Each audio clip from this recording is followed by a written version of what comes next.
Sifuna ndio huyu anafukuzwa kwa sababu nyumba ya ODM sio yake, alikuwa na fili yake, alipatia cheo kubwa, lakini nyumba sio yake.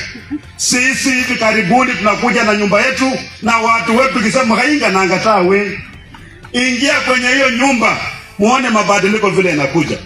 Na sisi tumesema wakati wanachagua mwenye anawania kiti cha urais, tutaenda kwenye meza tuseme kwamba sisi kama jamii ya Magharibi tuko na idadi watu milioni 6 leta kwa meza.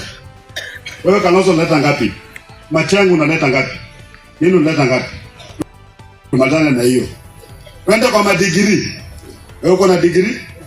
Wewe uko na degree? Wewe uko na degree, si ndio? Twende kwa mambo mengine. Wewe ni mwoga kidogo. Wewe. Ama namna gani? Maana taifa la Kenya bandu pepe denyo mundu munara. Yule mwenye atasema kwamba magazeti imeandika kwamba kuna uchafu kwa serikali, kwamba kuna wizi kwa serikali, na wizi unaanzia kule juu kwa president mwenyewe, si ndio? Tumesema watu wafanye bila wanataka, lakini yule mtu alifukuza mzungu, alijua mzungu wako na bunduki, hawa walikuwa na fimbo na bado walifukuza mzungu, si ndio?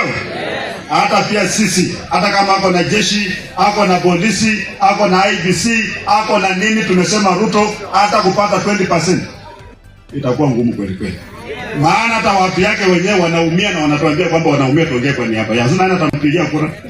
Hata akijaribu kuiba kura hawezi.